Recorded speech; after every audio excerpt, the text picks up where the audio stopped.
India block की आज meeting है। उस मीटिंग से पहले पूरे दिल्ली में पोस्टर लगाए गए हैं। कई शरद पवार का पोस्टर है, ममता बनर्जी, अरविंद केजरीवाल। ये कहा जा रहा है कि इंडिया ब्लॉक वाले आपस में लड़ रहे हैं तो साथ में क्या लड़ेंगे, इस तरह से पोस्टर लगे हुए। हम आपस में नहीं लड़ रहे हैं, हम 2029 की लड़ाई की तैयारी कर रहे हैं।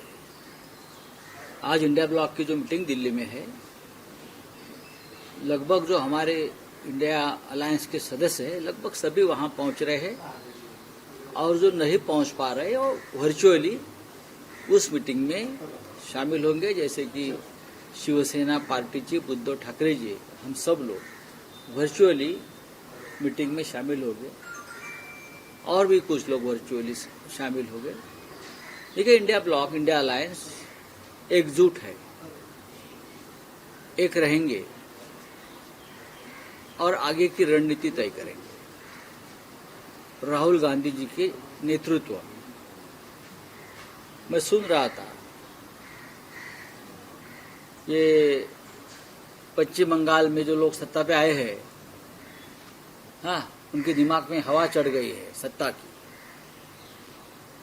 वो बोल रहे थे कि इंडिया ब्लॉक में क्या बचा है, और ममता दीदी के बारे में कुछ बोल रहे थे। ये ठीक नहीं है। इंडिया ब्लॉक में क्या बचा है, इंडिया ब्लॉक क्या है, इंडिया अलायंस क्या है, ये 2029 में पता चलेगा। जिस तरह से आप चोरी और डकैती करके चुनाव जीतते हो ना, ये हम नहीं करेंगे।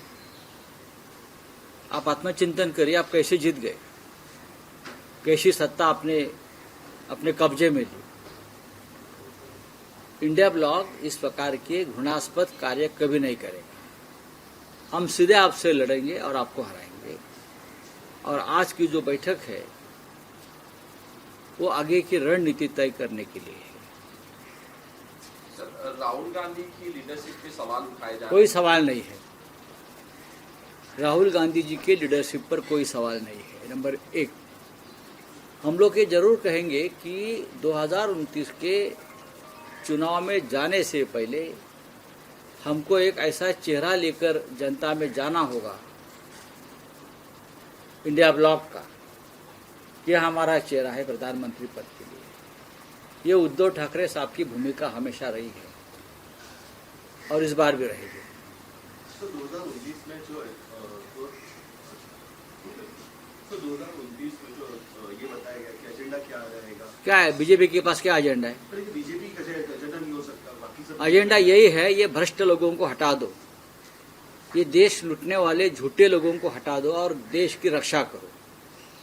ये राष्ट्रभक्ति का एजेंडा है, ये देश की रक्षा का, देश के सम्मान का और देश की प्रतिष्ठा का एजेंडा है।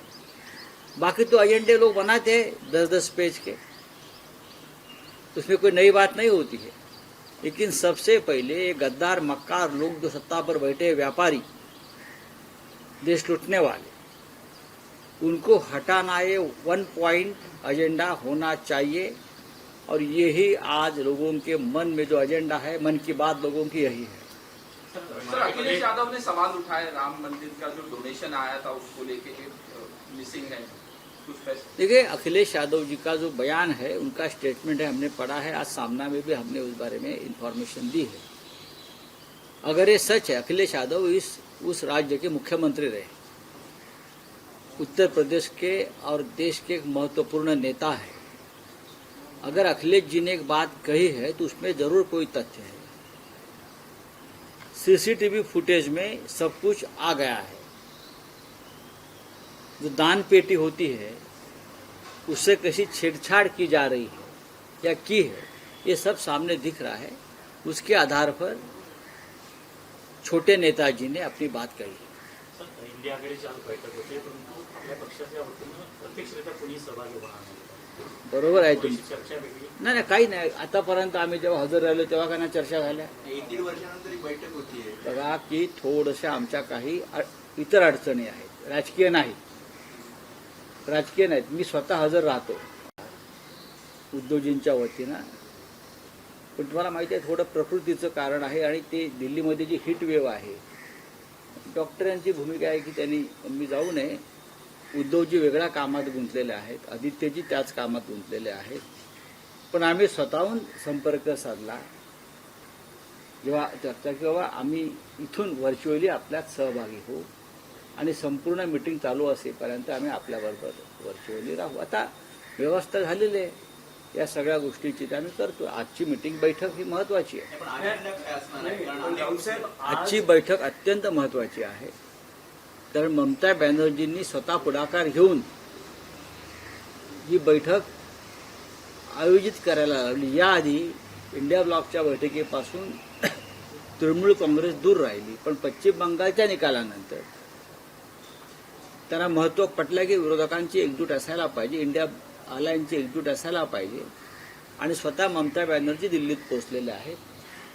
स्वतः शिवसेना पक्षप्रमुख उद्धव ठाकरे आज मुंबईतून त्या बैठकीत सामील होतील. आता अजेंडा म्हणाल तर अजेंडा एकच आहे की या देशावर जे एक लादलेलं सरकार आहे, भ्रष्ट मार्गाने आलेलं, वाम मार्गाने आलेलं, चोऱ्या दरोडे टाकून आलेलं, मतांची हेराफेरी करून आलेलं, हे सरकार हटवणं आणि देशाला आणि देशाच्या जनतेला मोकळा श्वास घेण्याची संधी उपलब्ध करून देणं, हा अजेंडा आहे. नाही पण राऊत साहेब, इंडिया आघाडी आता विखुरलेली आहे. अजिबात नाही. डीएमके नाही सोबत, आप उपस्थित राहील की नाही शक्यता कमी आहे. अनेक छोटे मोठे पक्ष उपस्थित राहतील की नाही याची शक्यता कमी आहे. तर मग भाजपला सत्तेतून खाली खेचणार कसं जर विरोधी पक्षाची एकजूट दिसत नसेल तर? तुमच्या माहितीसाठी मी इतकंच सांगेन की इंडिया अलायन्स अजिबात विखुरलेला नाही. जे प्रमुख घटक पक्ष आहेत आतापर्यंत इंडिया आघाडीबरोबर राहिलेले, ते आजही आम्ही राहुल गांधींच्या नेतृत्वाखालच्या इंडिया आघाडीमध्ये सामील आहोत. आपचा विषय हा स्वतः काँग्रेस आणि केजरीवाल चर्चा करते.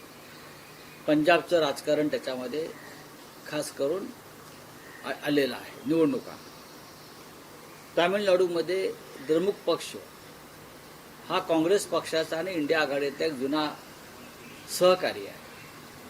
आम्हाला खात्री आहे की भविष्यात ते सुद्धा आमच्याबरोबर पुन्हा सामील होतील. याला तामिळनाडूचं स्थानिक राजकारणाची एक कंगोरा आहे. बाकी शिवसेना आहे, समाजवादी पार्टी आहे, इतर सगळे जे प्रमुख पक्ष आहेत, तृणमूल काँग्रेस आहे, हे सगळे त्या बैठकीमध्ये उपस्थित आहेत. डावे पक्ष आहेत. अजून तुम्हाला कोण हवे सांगा. 23 पक्ष आज सहभागी होत आहेत. एकमत होईल का? कारण मागच्या वेळेस सुद्धा पंतप्रधान पदाचा खेळडा 2029 आता कोण असेल? नाही, माननीय शिवसेना पक्षप्रमुख उद्धव ठाकरे यांची कायम भूमिका ही राहिलेली आहे की निवडणुकीला सामोरं जाताना एक चेहरा आपण समोर आणला पाहिजे की हे आमचे नेते आहेत, हे आमचे प्रधानमंत्री आहेत, हे आमचे मुख्यमंत्री आहेत. पण महाविकास आघाडीचा जेव्हा निवडणुकीला सामोरी गेली तेव्हाही हा चेहरा जाहीर करायला आणि सांगायला आपण उशीर लावला, त्याचाही आपल्याला फटका बसला. आणि 2024 साली आमची सगळ्यांची भूमिका होती की प्रधानमंत्री पदाचा चेहरा घेऊन आपण समोर जायला पाहिजे. आताही आमचं तेच म्हणणं आहे उद्धव ठाकरे साहेबांचं की 2029 साली निवडणुकीला सामोरं जाताना आपला चेहरा जो आहे हा आपण समोर ठेवून लोकांसमोर जायला राऊत साहेब, एक आहे की इंडिया आघाडीमध्ये तुम्ही महत्वाचे नेते आहात. तुम्ही काही असं सुचवू इच्छिता का की समजा जर विरोधकांची एकजूट हवी असेल तर काही नवे मित्रपक्षही जोडले जावे. उदाहरणार्थ महाराष्ट्रात राज ठाकरे यांची महाराष्ट्र नवनिर्माण सेना यांनी इंडिया आघाडीत यावं यासाठी तुम्ही स्वतः काही प्रयत्न करता आहात? नाही, एक लक्षात घ्या की देशभरातले अनेक महत्वाचे पक्ष जे आहेत ज्यांना भाजपची गुलामी नको आहे आणि काही पक्ष त्यांच्याबरोबर त्यांच्या आघाडीत सुद्धा आहेत भाजपच्या, असे अनेक पक्ष इंडिया आघाडीच्या संपर्कात आहेत आणि ते योग्य संधीची आणि योग्य वेळेची वाट पाहतात. हे तुम्हाला मी खात्रीनं सांगतो. ज्या क्षणी लोकसभा निवडणुका होतील ची घोषणा होईल त्याच्या आधी अनेक जगजीवन राम जे आणीबाणीमध्ये जगजीवन राम बाहेर पडले होते काँग्रेसमध्ये, भाजपातून किंवा त्यांच्या आघाडीतले अनेक जगजीवनराम हे आमच्या बरोबर आलेले असतील. नाही, राहुल साहेब, स्पेसिफिक प्रश्न आहे की तुम्हाला असं या क्षणी वाटतं का महाराष्ट्र नवनिर्माण सेना हा पक्षही इंडिया अलायन्समध्ये जोडला जावा? नाही, त्या संदर्भामध्ये स्वतः तर तशी त्यांची इच्छा असेल राज ठाकरे यांची, तर मला असं वाटतं की ते उद्धव ठाकरे साहेबांशी चर्चा करून त्याबाबत दिल्लीतल्या प्रमुख नेत्यांच्या समोर हा प्रस्ताव ठेवला जाईल. शेवटी बघा, हे आघाडीचे आम्ही मालक नाही आहोत, कोणी मालक नाही. अनेक जेव्हा नवीन पक्ष येतात आघाडीत तेव्हा तसे प्रस्ताव त्या बैठकीत ठेवले जातात आणि त्या बैठकीत चर्चा होते. पण स्वतः राज ठाकरे इंडिया अलायन्स मध्ये येण्यासाठी त्या संदर्भात माझी तुम्ही नेहमी राजकीय चर्चा करता त्यांच्याशी करतो, हा, पण म्हणून असं मी आहे विचारतोय की ते स्वतः तयार आहेत का? बघा, त्यांची काही इच्छा दिसते सन्माननीय राज ठाकरे यांचा एक स्वतंत्र पक्ष आहे, त्यांची एक स्वतंत्र भूमिका आहे. महानगरपालिकेत ते शिवसेनेबरोबर जरी युतीमध्ये असले तरी त्यांची एक भूमिका आहे. असं वाटलं की राज ठाकरे यांनी सुद्धा या प्रवाहात सामील व्हायला पाहिजे, तर इंडिया अलायन्सच्या प्रमुख नेत्यांना त्यांच्याशी चर्चा करावी. जर त्यांची महाराष्ट्रातल्या जागा जिंकण्यासाठी जर त्यांची आवश्यकता आम्हाला आहे असं वाटलं तर नक्कीच प्रमुख नेत्यांनी राज ठाकरे यांच्याशी चर्चा करावी. उद्धव ठाकरे मध्यस्थी करतील असं त्यांची पण आता कसं काय मी सांगू?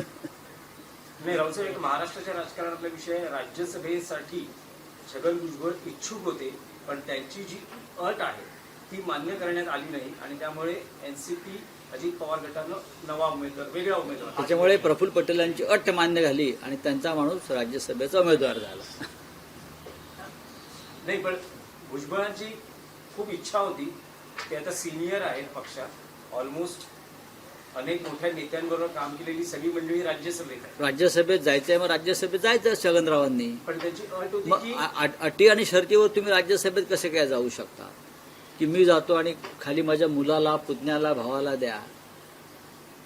मग इतके ज्येष्ठ नेते ते त्यांची अट मान्य व्हायला हवी होती. ते इतके महत्वाचे ज्येष्ठ नेते आहेत, ओबीसीचे नेते आहेत, मग त्यांची अट मान्य व्हायला हवी होती. आता अट मान्य का झाली नाही याच्यावर स्वतः भुजबळ साहेबच खुलासा करू शकतील. चला. नाशिक